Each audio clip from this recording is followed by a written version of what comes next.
are you guys? Hope y'all can, that was really loud. I hope y'all can hear me. Thank you for welcoming this Texan to your great nation. I'm delighted to be here. I come from South Texas, where it's 7 million degrees in the summertime, and I almost melted into a puddle of none on many occasions this summer. It was like really hot here, and so I often have the distinct privilege of going around the nation speaking to people like yourself. And it's such an honor for me. I've been praying for you for quite some time now. And I know that God is going to do amazing things these next few days. This weekend and these next few days are just going to rock our faces off, all right? Okay, are you ready? Are you ready to have your faces rock off? And so sometimes when I go places, people, they're not really quite sure like what to make of me, because sometimes you don't see nuns. Like there's some beautiful nuns back there in the room, and they're lovely, and I see them. And sometimes I go places and people kind of like, what are you? Like, what do you got going on there, you know? And many years ago, I was at a grocery store, and this man came up to me, and I'm in the produce section putting lettuce in my bag. And he comes up to me, and he's about 60, and he's like, are you a nun? And I said, yes, I am. And he said, wow, they still make nuns? Yeah, they still make nuns. Or sometimes people want to pet you like you're an endangered species, so they kind of come over and they're like, oh, you guys are so cute in your outfit, you know, like that. Or sometimes they don't really know. Sometimes, we give people comfort. Some time ago, I was waiting for a flight, and when I don't know who makes up flight numbers. Have you ever thought of that? Like, who makes up flight numbers? Anyway, so I was waiting for this flight, and I kid you not, this was flight 666, okay? So when I scheduled that flight, I was like, this could be really bad. I don't really know. Okay. So I signed up for this flight, and I'm waiting for the flight, and this man next to me, he's a businessman, he's talking on the phone, talking very loudly on the phone, like people do on their cell phones. They talk like 12 times the normal, loudness. Anyway, so he hangs up his phone, and he kind of looks at the kiosk, and he's like, did you know this is flight 666? I started laughing, and I said, yeah, I did know that. And he's like, oh, I can't believe my secretary booked me on flight 666. He's like, why would she do that to me? I said, sir, I don't know. Like, I don't know.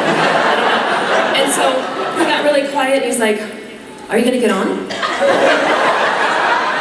I said, yeah, I said, I think I'll get on the flight. And he's like, all right, well, if you're going to get on, I'll get on. So I actually saw him. He was seated not quite, too far behind me, and he had his hands on the arm. I was like, it might go down at any minute, but it didn't go down. So, but I'll tell you, usually what people do is they come up to me, and I say this in all reverence, and it just brings joy to my heart. They come to me and they tell me what matters in their life. So I'd like to ask you a question. It's rhetorical. We could do shout-outs, but we're not going to do that right now. I'd like to ask you this. What matters to you? What sets your heart on fire? What do you dream for? What do you long for? And if we could long for things that disappointment hasn't crushed, man, what do you just yearn for and ache for? What matters to you? And if you would have asked me that question a few years ago, I probably would have given you some different answers than I give you today. A few different ones. But many times what happens is maybe we're not so sure what matters to us. And so when we don't know what matters to us, the world will tell us what matters to us. Am I not correct in that?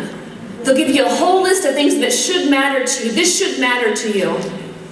Society tells us a lot of things are important. And I don't know about you, but I love sports. I mean, it's not anything. I love sports. And I played, Division I volleyball, and I played against some of the top teams in the nation in the United States when I played volleyball. And I grew up playing volleyball, and I still like to watch SportsCenter. It's one of my favorite things. I know I'm kind of weird. I like it. It's fun. I like SportsCenter. And it's consumed my life, and it truly was the love of my life for a long time. But there comes a point in time where you don't play those sports anymore, or life moves on very quickly. And I remember last year in the NCAA National Championship for the men's football, Alabama won, okay? And that night I didn't see the game, I didn't have a TV, so I was at a religious talk, go figure, right? So I'm at this religious talk, and the priest, who probably would rather be watching the football game, he was giving us a pious reflection on something, and he all of a sudden he stops and he says, it's very good. He says, the world moves very fast. He said, I bet you if Alabama wins tonight, he said, I bet you tomorrow at the press conference they're going to talk about next year. And sure enough, I happened to be at somebody's house and I was watching SportsCenter at the press conference when Alabama won. And what was like the second question that the press asked the coach? So coach, what about next year? How are you guys looking for next year? And he's like, whoa, Tiger, you know. He said, can we just talk about now? But the world moves so quickly, right? And that's supposed to be so important to us. What matters to us? Because does that really fulfill us? If you really think about it, does it really fulfill us? Have you ever been waiting, have you ever been waiting for an email? Maybe somebody's supposed to write you, or you're waiting for something in the mail, you're waiting for a text, you're waiting to hear from somebody. And you think, well, finally, when I get this answer, somehow your life's going to be complete. You'll never need anything again. So you're waiting, and you're waiting, and you're waiting, and you're waiting, and you get that email, and you're like, okay, and what's next? What's next? And you just move on from there. Or maybe society says, for the ladies, you know, if only, we live in what you could call the land of if only. If only I was thinner. If only I was prettier. If only I had a boyfriend, or if only I was dating somebody. Or for guys, if only I was successful, if only I had enough money, if only I had what it takes, I'd be happy. If only, I'll be happy when. And so our lives are consumed with all these things that the world says this should matter to us. Or this. In Times Square this year in New York City, some group posted a billboard that said, "Who needs Christ at Christmas time? No one." Does God matter? Is he a psychological crutch for those who can't handle reality? Is God Santa Claus? Is he a mythical creature? These are deep questions, right? These deep questions that they're stirred up within us, and sometimes we just don't know. And so what does Christ do? Christ comes right into the heart of what matters to us, to just shatter things that don't matter and to bring us the beauty of what does. You know, it's interesting when the bishop was talking about Our Lady of Guadalupe. That's the only image we have of our Blessed Mother that she imprinted herself. Everything else is an artist's rendition of what we think she might look like. And you know, when she appears to people, Our Lady still appears to people to this day. Many times after the apparition's over, people will run up to the visionary and they'll say, well, what does she look like? What does Our Lady look like? And many times they're just reduced to tears. And like, she's so beautiful. So beautiful. There's nothing on earth that can even compare to her beauty. She's so beautiful. She's so captivating. That's why the angel called her full of grace. She's full of life. Grace is the very life of God, and she's full of it. So her beauty just pierces the darkness. And isn't that what we celebrate at Christmas time? I was very struck by the Pope's address at Midnight Mass this year. And the Pope Francis says this. He says, in this night, it's dark, of course, at Midnight Mass, but he's speaking of night on many levels. He says, in this night, as the spirit of darkness enfolds the world, there takes place anew the event which always amazes and surprises us. The people who walk see a great light. In the darkness that surrounds the world, the darkness that's in our own hearts, the darkness that we're afraid at times to encounter. You know, it's no coincidence that Jesus is born in a stable.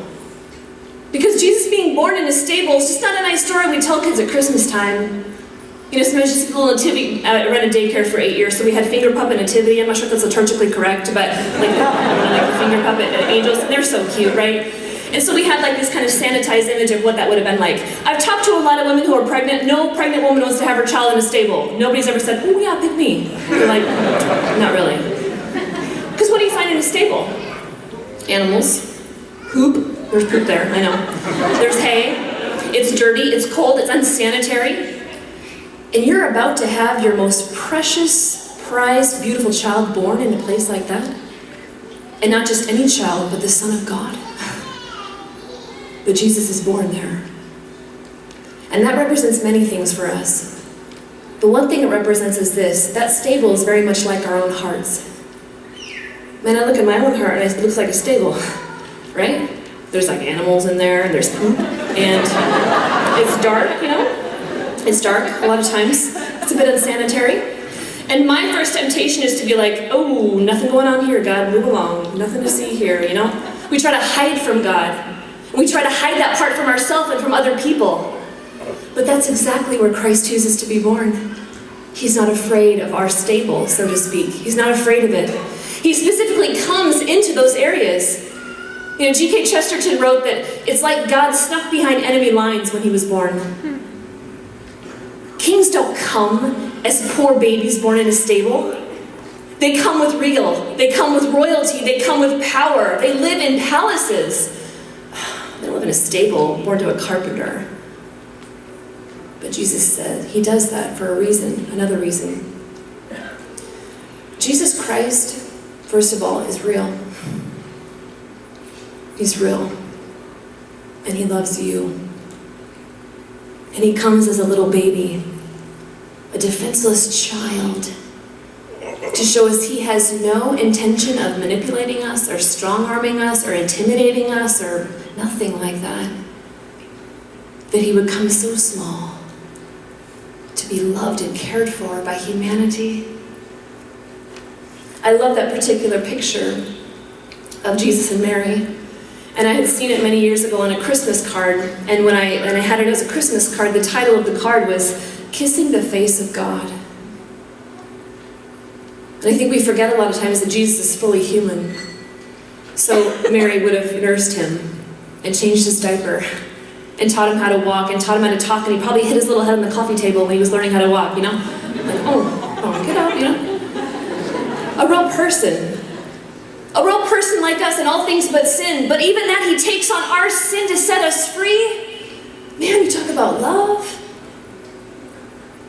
Love that gives till the very end, holding nothing back.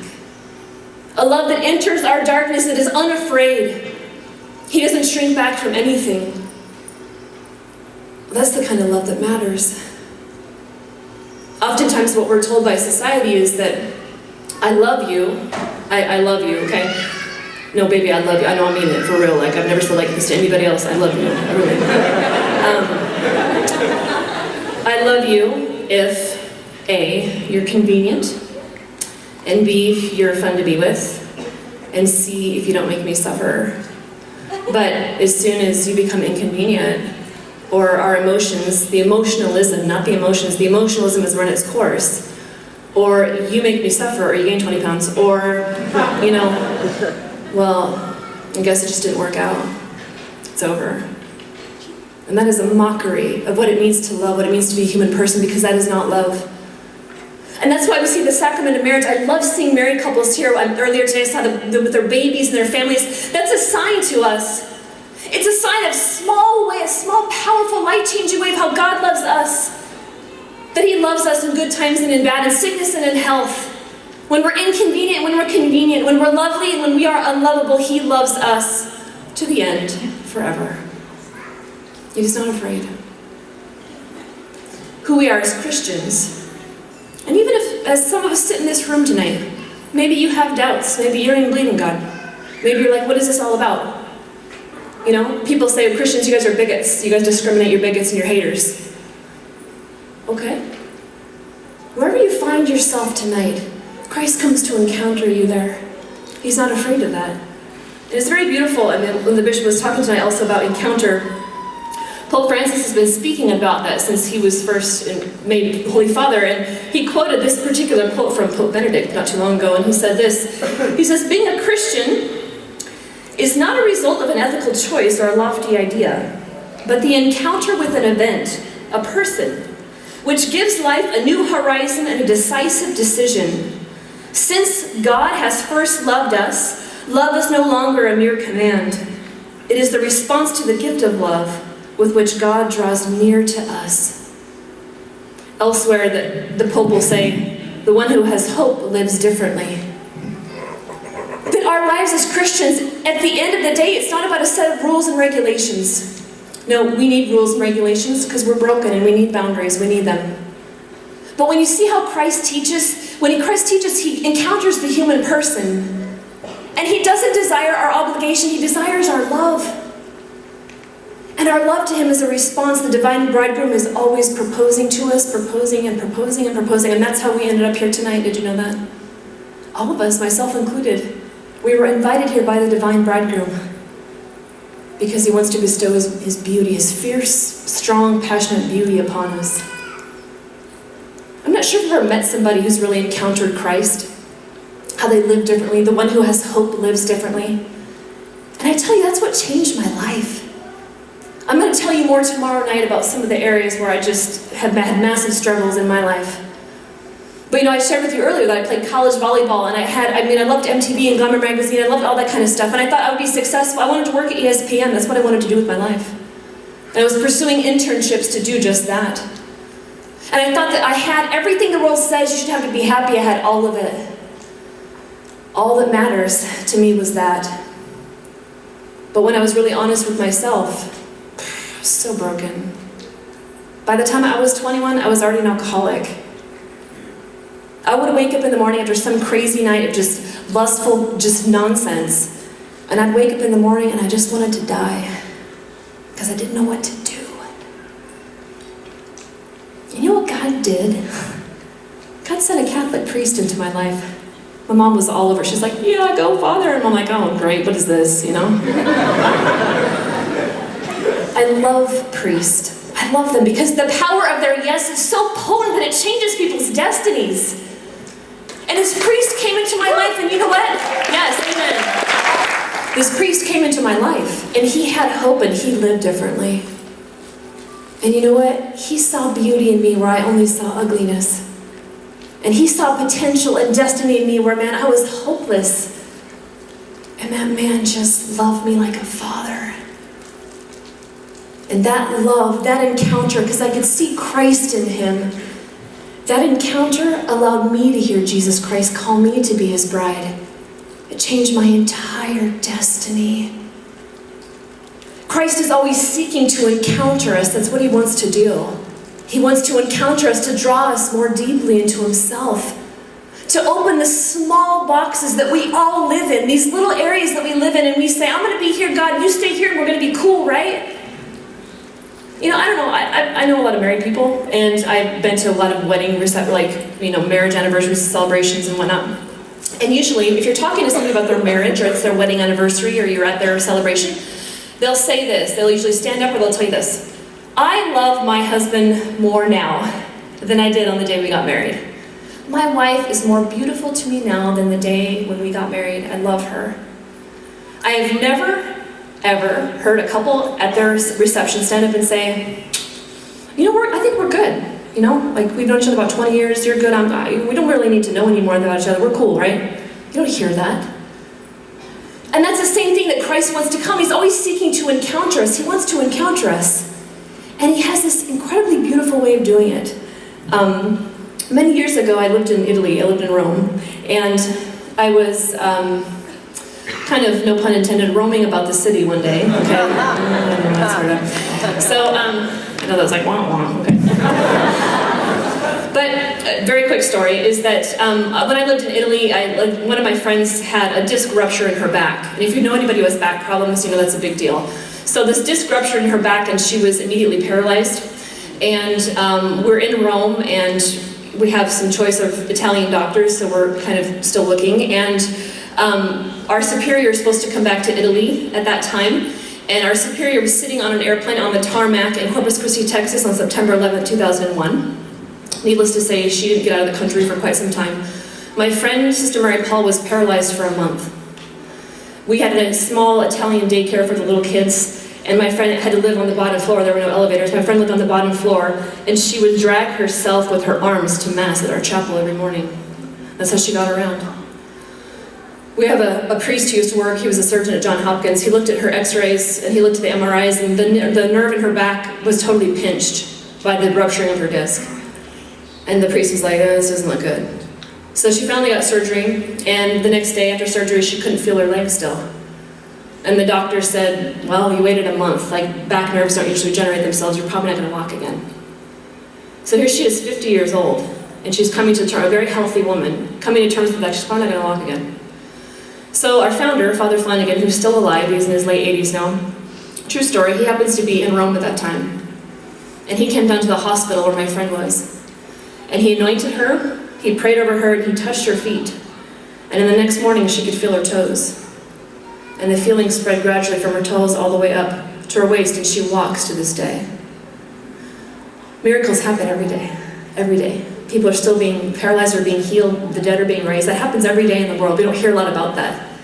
So my friend had to undergo massive rehabilitation for her legs were very, very small and atrophied. So I would accompany her around a couple times a week. And while she was in rehab, I'd go kind of look around the city. Well, I happened upon a church one day, and there's a lot of churches in Rome, and there's people always taking pictures, but I walked into the church, and in the far back corner, there was a group of people, and they were all looking at something. And this light would go on, and then it would go off. And then something would happen, it would go on for a while, then it would go off, and I'm like, I do a little investigative research there, okay? So I walked to the back, and unsuspectingly, I walked to the back, and what is there at this back chapel? The original Caravaggio painting of the Calling of St. Matthew. And the reason why the light was going on and off is because, I love Italians, this masterpiece was illumined by a coin-operated light. Okay? So you put some money in, and everybody would look at the painting, and then the light would go off, like, I'm like, oh geez, for the love of Pete, you know? So I went there day after day after day to look at this painting. And this painting is exquisite. I'm gonna show you some more art tomorrow night. But if I can just kind of direct you, this might be a little bit better side over here, is that you'll see Jesus coming in on the side, the far side, to the right side. He's coming into the painting, St. Peter standing in front of him. The entire painting is illumined by the light of Christ. There's no other light in the painting. Above is a window that's in the shape of a cross, so they're in the shadow of the cross. The way that Jesus' hands are shaped as he calls St. Matthew is the same hand that's on the Sistine Chapel that Michelangelo painted on Adam. So Jesus is the new Adam, coming to bring life to St. Matthew. You'll see that St. Matthew is kind of sitting there pointing to himself. He's pointing to himself on one hand, and on the other hand he still has his hand on his money. There's 4 men seated around St. Matthew. 2 men at the back table are uninterested. You'll notice they're not even looking up. The young boy sitting to his left, to St. Matthew's left, is his arm on his shoulder. Looks a bit skeptical, kind of like, what do you got going on here? What's going on here? And the guy that has his back toward us looks beyond Christ as to, is there something else coming? What else is there? And I would say that all those postures represent different parts of our heart. There's parts of our hearts that aren't interested, and they says, God, you don't matter. There's parts of our heart that says, skeptical, okay, what do you want? What do you really want? You want something, don't you? Okay. There's parts of us that kind of maybe look beyond and say, is there anything else? Can I do this on my own? Do I really have to, you know? And there's parts of our heart where Jesus just comes and just speaks right to where we are, and we're like, what, me? Me? Caravaggio said that he painted Jesus and St. Peter in the clothes of their day, but he painted St. Matthew and his companions in the clothes of his day to represent that Jesus comes at all times. I think you should also know that Caravaggio, the artist of this painting, was a murderer. He struggled with anger his whole life. Like us in so many ways, you know. Had it very difficult to work with, hard to work with, and he just had a massive anger problem. And one night his anger got the best of him, he got into a fight at a bar, and he killed a man. And at that time, the penalty for murder was beheading. So he fled the city. And he spent the rest of his years in exile. Sad. And here we are, this man who is so broken, a man for whom maybe probably many things mattered. Here we are 400 years later, looking at this exquisite masterpiece, where the light of Christ comes just to pierce this darkness. His beauty comes to change and transform us. And it does. As we look upon the one who is all beautiful, we can't help but be changed. Because that's what true beauty does. It changes us. Archbishop Chaput this summer is the Archbishop of Philadelphia. He wrote a very beautiful article. It's called The Evidential Power of Beauty. And he says this, I'm going to kind of close with this. He says, every experience of real beauty leads us closer to 3 key virtues. 1, humility, because the grandeur of creation invites awe and lifts us outside of ourselves. Real beauty leads us to love, because the human heart was made for glory and joy, and only the author of life can satisfy its longings. And real beauty leads us to hope, because no sadness, no despair can ultimately survive the evidence of divine meaning that beauty provides. We are going to be, every single one of us in the next few days is going to be encountered by beauty. By the kind of real beauty that inspires change and transforms us. That Jesus is going to come to encounter us. And he does it in ways that's so respectful and so kind and so gentle. And I don't know how Christ is going to encounter you. I don't know that. Because that's the beautiful thing about a relationship, is between the two of you. But I do know that he's coming. That he has come, he is coming, and he will continue to come for you. And all you need to do is say yes. And you know what? Many times we're afraid of that, aren't we? And we're afraid that we're afraid, so then we get afraid that we're afraid that we're afraid. You know what I'm saying? Like, it just gets worse, right? I heard a woman one time give a talk, and she said, have you ever been kind of between areas where you know you need to do something and you don't want to do it and you're scared? She said, this is really brilliant. She's like, you can pray for the willingness to be willing. God, could you just give me the willingness to be willing to say yes to you? I am afraid. I'm afraid of this part of my heart. I'm afraid I don't know what's going to happen. These people next to me might be crazy. I don't really know. Who knows what we're afraid of? Could you just give me the willingness to say yes? And God respects whatever form that is. And you know what? He respects our no, too. He stands at the door of our hearts and knocks, and knocks. Because what he wants to do is he wants to purify all the superficial things that matter to us, so he can give us the gift of himself, the infinite beauty that matters forever. And it is my prayer at the beginning of this time with all of you and through the rest of these days that we will open ourselves to that, to be encountered by beauty, to be surprised by beauty, to be interrupted by beauty, so that our lives may be transformed. Thank you very much. God bless you.